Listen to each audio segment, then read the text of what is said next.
নমস্কার দর্শকরা, রকমারি ব্যঞ্জনে আজ আমি এসেছি রথযাত্রা স্পেশাল একটা মিষ্টির রেসিপি নিয়ে। সামনেই রথযাত্রা, তাই আজ আমি বানাচ্ছি জগন্নাথ দেবের 56 ভোগের এক প্রকার ভোগ খাজা। তবে খাজাটা বানাচ্ছি একটু অন্যরকমভাবে। আজ বানাচ্ছি পদ্ম খাজা। তাহলে চলুন দেখে নিই এর জন্যে কী কী উপকরণ লাগছে। নিয়েছি 2 কাপ পরিমাণ ময়দা, 4 চামচ কর্নফ্লাওয়ার, 4 চামচ ঘি, নিয়েছি হাফ কাপ পরিমাণ চিনি, সঙ্গে লাগবে সামান্য নুন আর ভাজার জন্য তেল।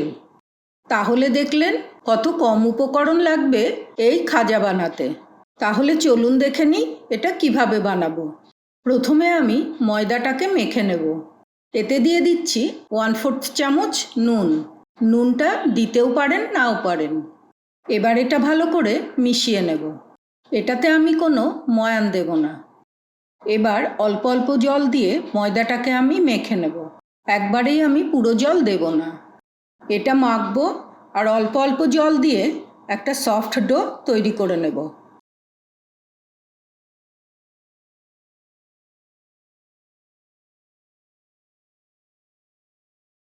ময়দাটাকে আমি কয়েক মিনিট ধরে খুব ভালো করে মেখে নেব।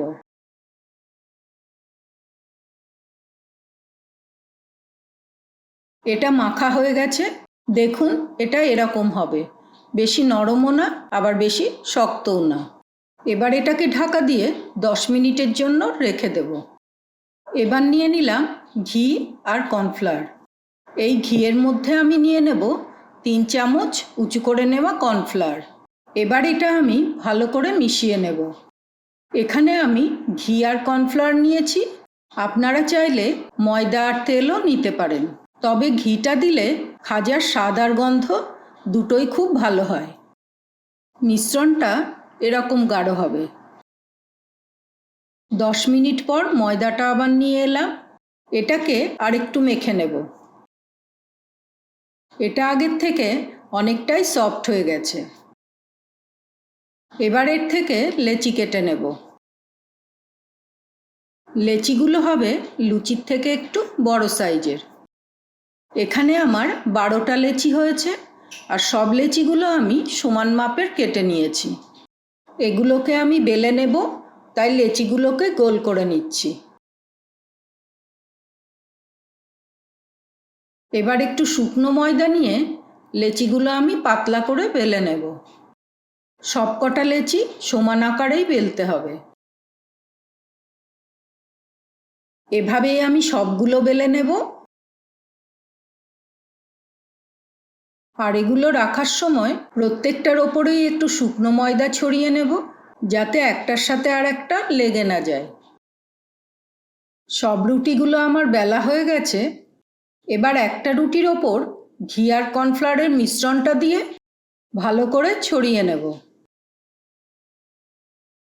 এবার এর ওপর ছড়িয়ে নেব একটু শুকনো ময়দা আর আরও একটা রুটি এর ওপর সমান করে বসিয়ে নেব। একইভাবে দিয়ে দেব ঘিয়ের মিশ্রণটা আর ভালো করে ছড়িয়ে নেব। ওপর থেকে ছড়িয়ে দিচ্ছি শুকনো ময়দা। এইভাবেই আমি 6টা লেয়ার করে নেব। দিয়ে দিলাম 6 নম্বর রুটি। এর ওপর আমি আর ঘিয়ের মিশ্রণটা দেব না, শুধু কিছুটা শুকনো ময়দা ছড়িয়ে পুরোটাকে আমি উল্টে নেব। এদিকেও ছড়িয়ে নিলাম একটু শুকনো ময়দা। এবার একটু হালকা হাতে সব দিকে সমান করে বেলে নেব।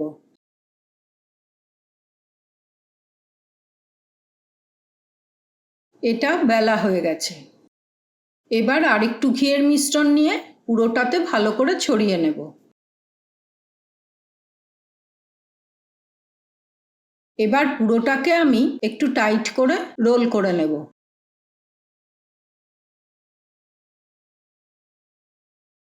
এবার একটু হাতের সাহায্যে এটাকে সমান করে নেব। রোলটা হয়ে গেছে।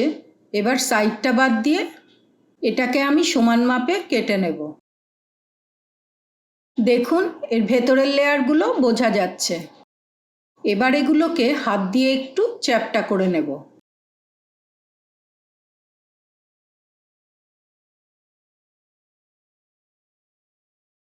লেচিগুলো চ্যাপ্টা করে নিয়েছি।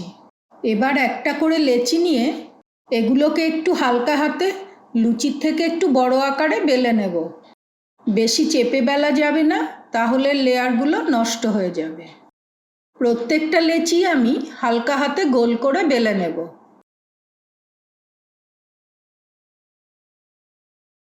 সবকটা লেচি আমার বেলা হয়ে গেছে। এবার আমি এগুলোকে ভেজে নেব।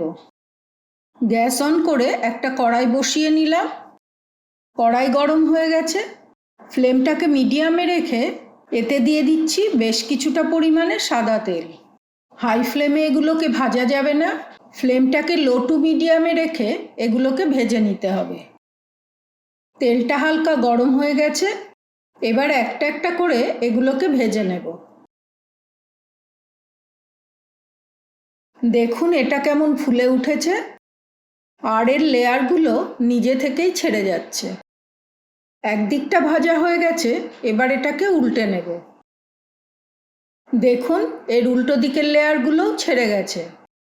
এগুলোকে বেশি লাল করে ভাজার দরকার নেই, একটু সাদা করেই ভেজে নেব। এটা হয়ে গেছে, আর দেখুন এর লেয়ারগুলো কত পরিষ্কার বোঝা যাচ্ছে। আর একটাও ভেজে নিচ্ছি। খাজাগুলো ভাজতে বেশি সময় লাগে না। এটাও ভাজা হয়ে গেছে, আর দেখতেও হয়েছে পদ্ম ফুলের মতো। এভাবেই বাকিগুলোও ভেজে নেব। সব খাজাগুলো আমার ভাজা হয়ে গেছে। আর 2 কাপ ময়দাতে আমার 6 লেয়ারের 2টো রোল তৈরি হয়েছে। দেখুন এর লেয়ারগুলো কত সুন্দর হয়েছে, আর এতটাই পাতলা হয়েছে যে হাতে নিলেই ভেঙে যাচ্ছে। এবার আমি এর রসটা তৈরি করে নেব। একটা পাত্রে দিয়ে দিচ্ছি 1/2 কাপ চিনি, আর দিয়ে দিচ্ছি 1/4 কাপ জল। বেশি জল দেব না, চিনিটা গলে যাওয়ার মতনই দেব। এবার গ্যাসটা অন করে চিনিটা নাড়াচাড়া করে গলিয়ে নেব। চিনিটা গলে গেলে একবার ফুটিয়ে নিলেই রসটা তৈরি হয়ে যাবে। রসটা তৈরি হয়ে গেছে। এটাকে আর বেশি ফোটালে এটা জমে যাবে। ফ্লেমটা অফ করে দেব। রসটাকে বাটিতে ঢেলে নিলাম। এটাকে বেশি গরম অবস্থায় খাজাতে দেওয়া যাবে না, হালকা ঠান্ডা করে এটাকে দিতে হবে। খাজাগুলো সাজিয়ে নিয়েছি। এবার ওপর থেকে রসটা ছড়িয়ে দেব। এই খাজাতে বেশি রস দেওয়ার দরকার হয় না, অল্প মিষ্টি মুখে পড়লে সেটাই খেতে ভালো লাগে।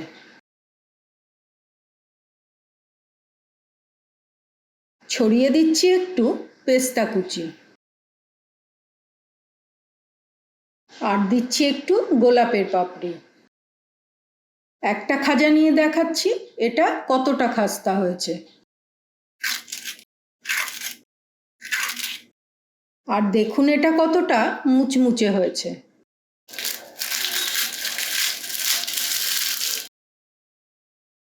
তাহলে দেখে নিলেন বাড়িতেই কত সহজে আর কত কম উপকরণে বানিয়ে নেওয়া যায় এই সুন্দর পদ্ম খাজা।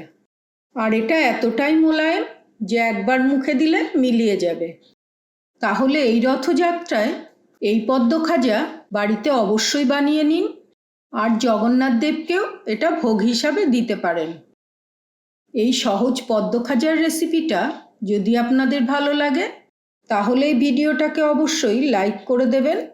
এই রথে আপনারাও এই খাজাটা অবশ্যই বাড়িতে বানাবেন, আর কেমন লাগলো অবশ্যই কমেন্ট করে জানাবেন। ভালো লাগলে এই রেসিপির ভিডিওটা অন্যদের সাথেও শেয়ার করবেন। আর এরকম আরও রেসিপি পেতে আমার চ্যানেলটাকে অবশ্যই সাবস্ক্রাইব করে দেবেন। পুরো ভিডিওটা দেখার জন্য ধন্যবাদ।